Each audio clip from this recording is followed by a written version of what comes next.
오늘도 드라마 성경으로 우리 함께 읽어나가겠습니다.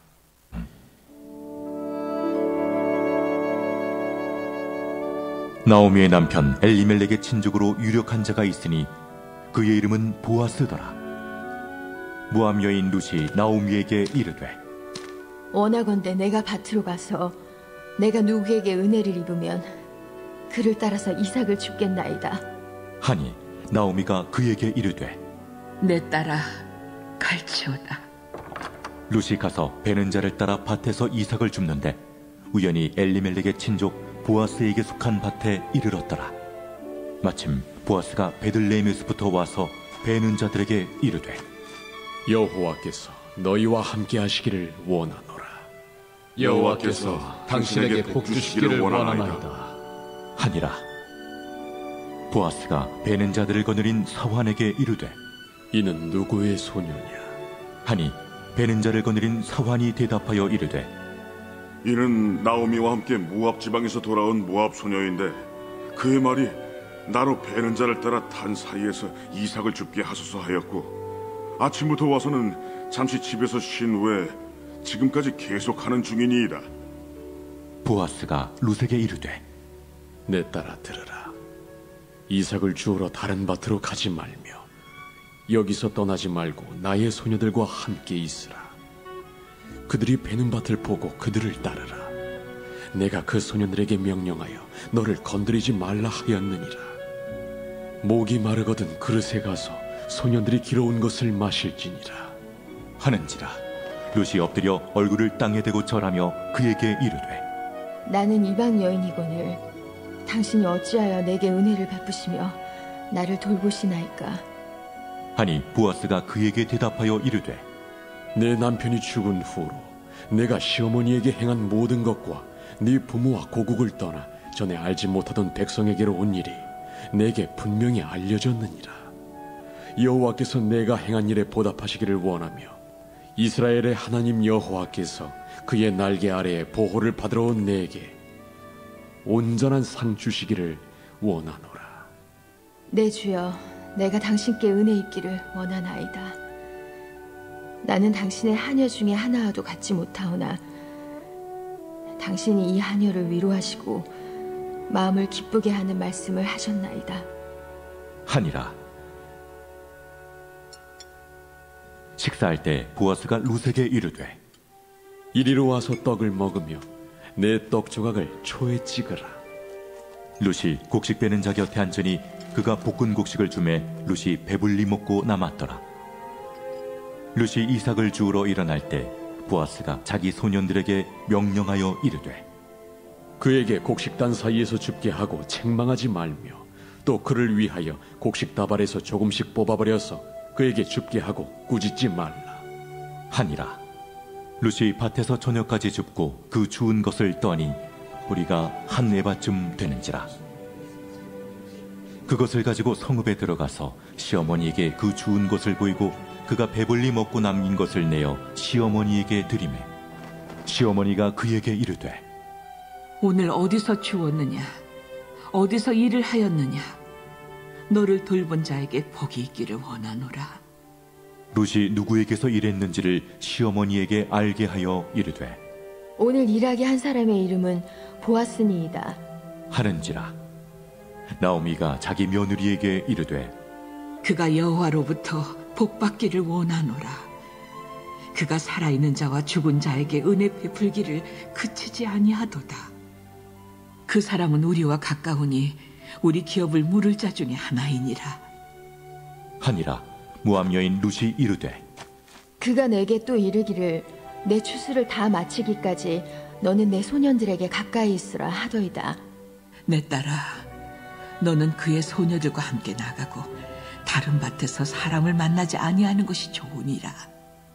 이에 룻이 보아스의 소녀들에게 가까이 있어서 보리추수와 밀추수를 마치기까지 이삭을 주우며 그의 시어머니와 함께 거주하니라. 아멘. 오늘도 기도하며 한날 살아가는 우리 사랑하는 성도님들의 삶이 하나님께서 베풀어 주시는 은혜로 가득하시기를 주의 이름으로 축복합니다. 오늘 말씀의 제목 12절에서 말씀의 제목 삼아봤는데 12절 처음에 이렇게 시작하죠. 여호와께서 내가 행한 일에 보답하시기를 원하며. 이 말씀 제목 삼아서 함께 은혜를 좀 나누려고 합니다. 룻기가 짧은 말씀 4장의 말씀이지만 룻기를 보면서 우리는 하나님의 은혜를 봐야 되고 또 하나님의 은혜를 얻기 위해서 축복의 근거라고 어제 1장을 말씀 나누면서 했는데 하나님의 그 축복의 근거가 분명히 있어요. 그러니까 축복받는 자리, 복받는 자리가 있다는 거죠. 어제 말씀 기억하시겠지만 룻이 하나님의 은혜를 입는 그 모습을 이 룻기를 통해서 보여주고 있는데 첫 번째는 관계입니다. 관계 잘 해야 되는 거. 사람과의 관계, 하나님과의 관계 잘해야죠. 그래서 하나님을 나의 하나님으로 고백하는 그 모습을 우리가 보았고 또 시어머니 나오미에게도 룻이 그렇게 고백하죠. 붙쫓아가면서 어머니의 백성이 나의 백성 되고 또 어머니 하나님이 나의 하나님이 될 것입니다. 그러니까 어머니가 가졌던 신앙을 꼭 붙들고 따라가는 거. 우리가 살아가면서 축복의 근거도 그거예요. 신앙, 복된 사람, 또 신앙, 믿음의 본을 모델을 삼고 가는 것도 참 중요합니다. 어떤 사람을 신앙의 모델 삼느냐에 따라서 삶이 바뀌기 때문에 그렇습니다. 이 신앙이라는 게 참 중요해요. 제가 그런 기도 가끔 하죠. 하나님 믿음의 샘플이 되게 하시고 축복의 모델이 되게 해주세요. 그런 기도합니다. 우리 사랑하는 성도들이 그런 자리에 있었으면 좋겠어요. 믿음의 정말 샘플이 되고 성경에 나오는 많은 사람들이 있지만 제가 시어본 건 아닌데 2950명이래요. 정확하게 2950명의 사람의 이름이 나오는데 다 복받은 사람만 나오는 건 아닙니다. 근데 뭘 보여주는 거죠? 사람들의 삶을 보여주면서 이렇게 살아라. 하나님이 샘플을 보여주시는 거잖아요. 그러니까 믿음의 삶을 살아가면서 하나님의 주시는 복을 누리는 거. 축복의 근거가 어제 1장 말씀이라면 오늘 2장 말씀은 그 축복을 누리는 가운데 중요한 것들이 있어요. 중요한 것. 뭐가 중요한지 오늘 말씀을 통해서 한 4가지만 좀 찾아보려고 하는데 첫 번째는요. 여기 보니까 가장 중요한 게 뭘까요? 축복의 삶을 이루는 데 중요한 거 만남인데 이 만남에도요 때가 있더라고요. 어제 마지막 22절 말씀에 보니까 보리 추수 시작할 때 베들레헴에 이르렀느니라. 시간과 장소가 나오고 오늘 말씀에는 보아스라는 사람이 있다로 이렇게 시작을 합니다. 그리고 이삭 주스로 그 보리 추수 때 보아스 밭에 가는 이야기가 나오죠.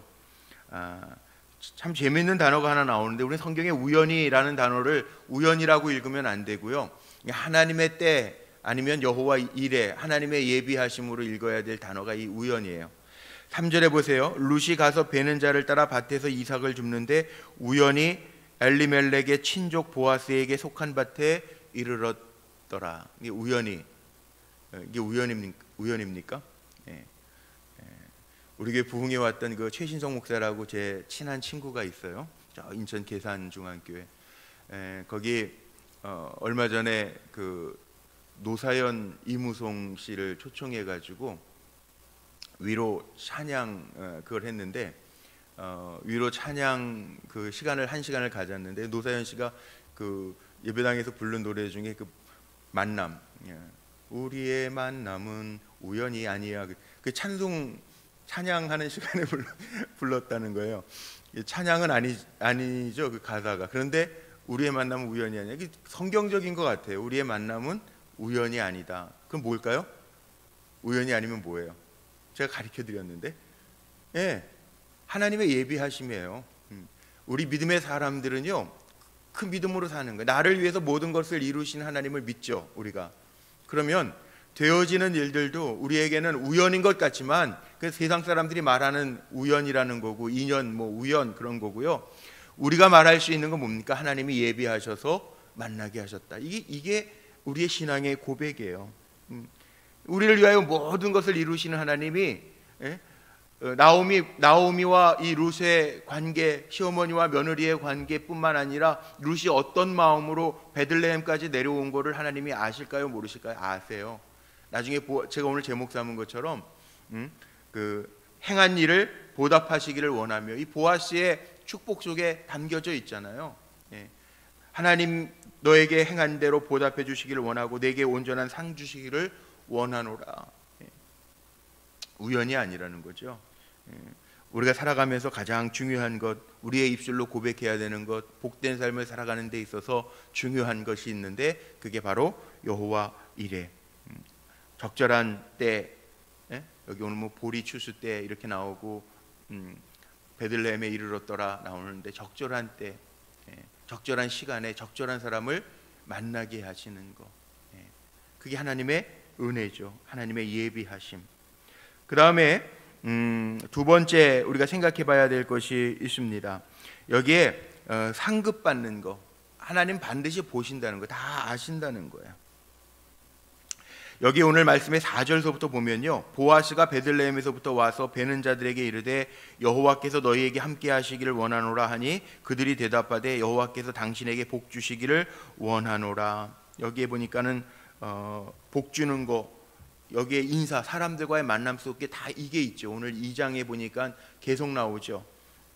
그 다음에 보아스가 룻을 만난 후에도 그렇게 얘기해요. 11절 12절에 보니까 보아스가 그에게 대답하여 이르되 내 남편이 죽은 후에 내가 시어머니에게 행한 모든 것과 내 부모와 고국을 떠나 전에 알지 못하던 백성에게로 온 일이 내게 분명히 알려졌느니라. 여호와께서 내게 행한 일에 보답하시기를 원하고 이스라엘의 하나님 여호와께서 그의 날개 아래 보호받으러 온 내게 온전한 상 주시기를 원하노라 하는지라.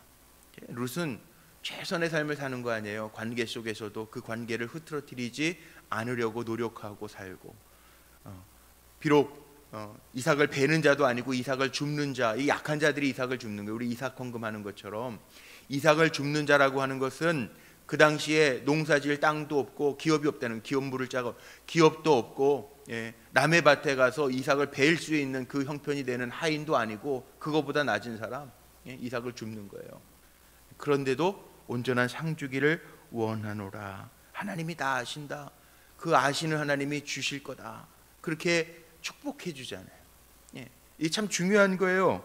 우리가 살아가면서 하나님의 은혜를 허락받고 또 우리가 살아가면서 하나님이 아셔서 하나님이 보응하시는 삶을 살아간다면 우리의 삶이 흐트러질 수 없겠죠. 최선을 다하는 삶을 살아야죠. 하나님 보시는데 막 살 수 없겠죠. 하나님 앞에 인정받는 삶을 살아야죠.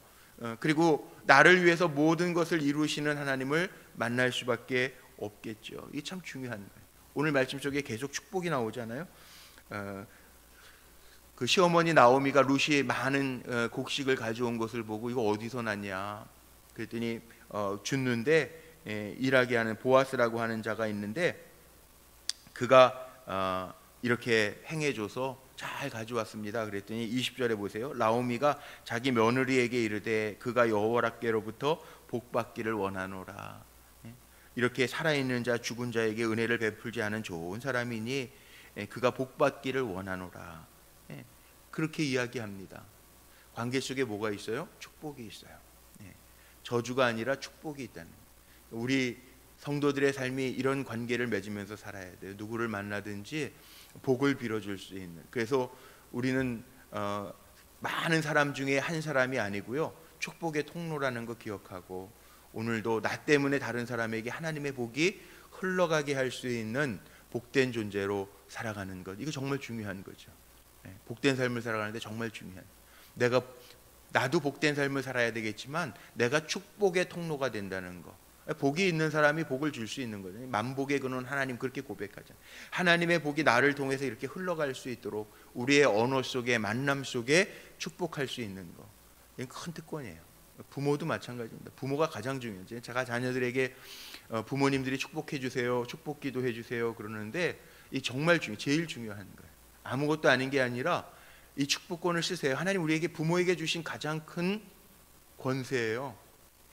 자녀는 하나님의 기업이야. 내 기업이 아니고 하나님의 기업이잖아요. 이게 주님의 이름으로 축복해 주는 거, 이게 굉장히 중요합니다. 왜? 축복받은 사람이 하나님의 복을 누리기 때문에 그래요. 그런 기억들이 있지 않으세요? 신앙생활 하면서 그런 기억들이 있어요. 저에게도 있어요. 제가 그런 고백 많이 간증하잖아요. 할머니 할아버지 같이 산 이유가, 같이 산 아버지가 물론 장남이셔서 산 것도 있겠지만 할아버지 할머니들이 손주들 얼마나 귀해. 여기도 일천번제 여기에 손주들 이름 적으시고, 우리 일천번제 올 때 자식들 아들들 이름 적으시고 사위 이름 적고 일천번제 올리시잖아요. 왜 그래요? 축복해요. 부모 조부모의 마음이 다 자손들이 정말 하나님 앞에서 복된 삶을 살기를 원해요. 그게 기억에 남아요. 살아가면서요, 그 축복의 기도들이요 자녀들에게는 기억에 남아요. 내가 복 받았는데. 우리 교회 권사님 가운데 한 분도 그러더라고요. 어머니 새벽기도 갔다 와서 그 찬손으로 늘 갔다 오시면 자고 있는 자기의 손에 머리맡에 손 얹고 기도해 주시고, 어떨 땐 방언으로 기도하시고, 어떨 땐 눈물 떨어지는 게 느껴질 정도로 기도해 주시는, 그게 지금도 기억나. 어머니 돌아가셔도 기억난다는 거. 다 그렇잖아요. 우리가 축복의 통로로 산다는 게 이게 복이에요. 복. 정말 복. 하나님 나에게 복 주신 거, 이게 흘러가도록 축복의 통로로 살아가는. 또 하나 중요한 게 있어요. 마지막으로 지혜. 만남 속에서 이 지혜가 참 필요한 것 같아요. 이 나오미의 그 고백을 한번 오늘 보시면 좋겠는데, 22절 23절 보세요.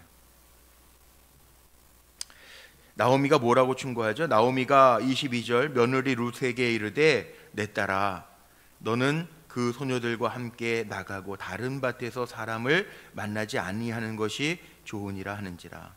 이에 룻이 보아스의 소녀들에게 가까이 있어서 보리추수와 밀추수를 마치기까지 이삭을 주우며 그의 시어머니와 함께 거주하니라. 여기 보니까 나오미의 충심을 볼 수 있죠. 사랑 어린 며느리에게, 내 딸아, 다른 밭에는 가지 마라. 그리고 보아스, 이 보아스라고 하는 사람이 어떤 사람인지, 우리와 가까우니 우리 기업을 물을 자 중에 하나이니라.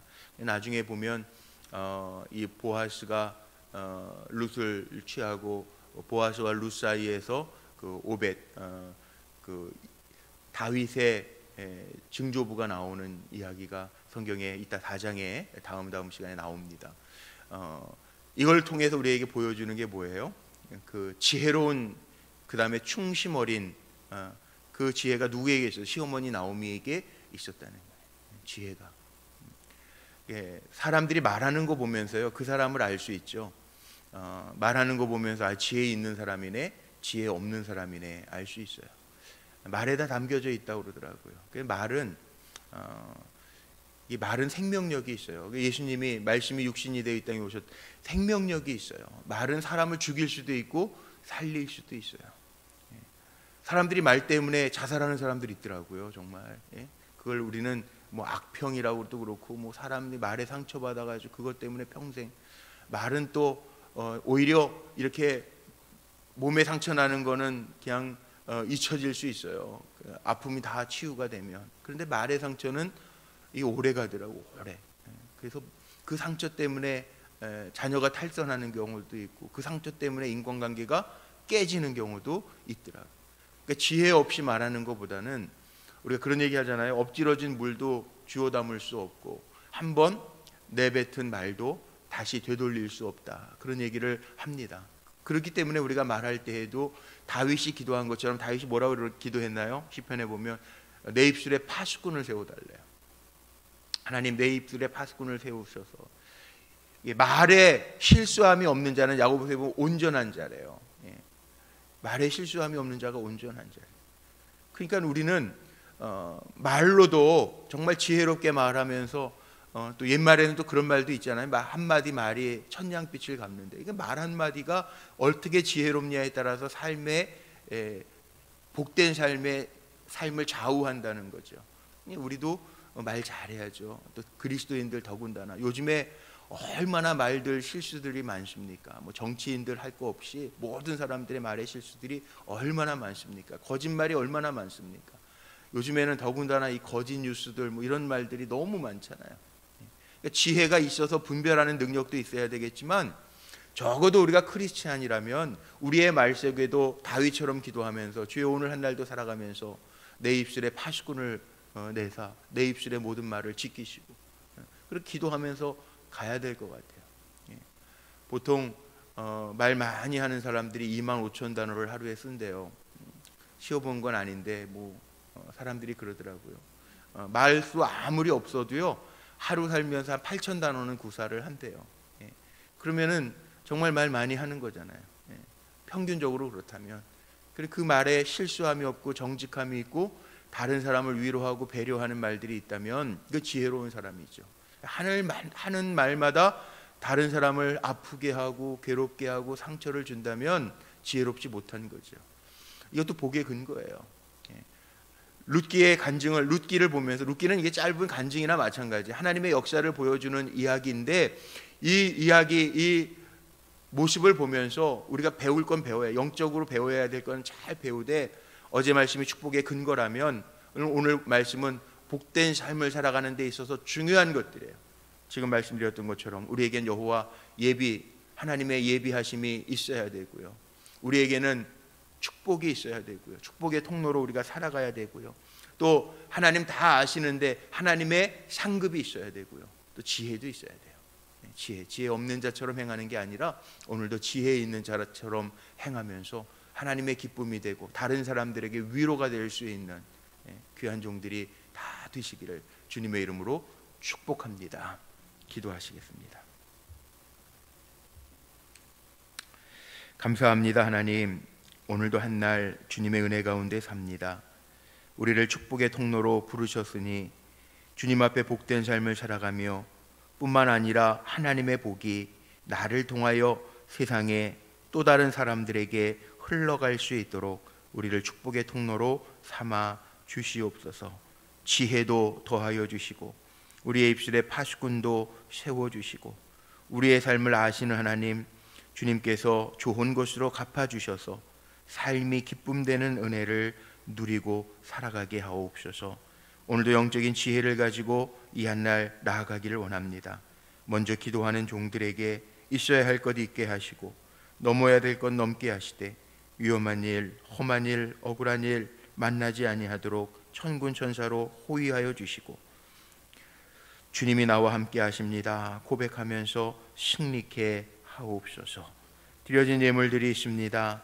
하나님, 사랑하는 손주들의 이름을 적어서 주님 앞에 간구하며 드려지는 1000번째 예물, 사랑하는 아들 몸은 떨어져 있지만 하나님의 은혜를 깨달아 영적 성장하기를 원하여 드려지는 1000번째 예물, 지혜로운 선한 청지기가 되게 해달라고 기도하면서 딸과 사위와 행하는 모든 일에 기도의 제목을 적어 올리는 1000번째 예물, 주님 기억하시고 늘 우리가 기도한 것보다 더 정확하게 더 좋은 것으로 더 좋은 때에 역사하시는 하나님의 은혜들이 나타나게 하옵소서.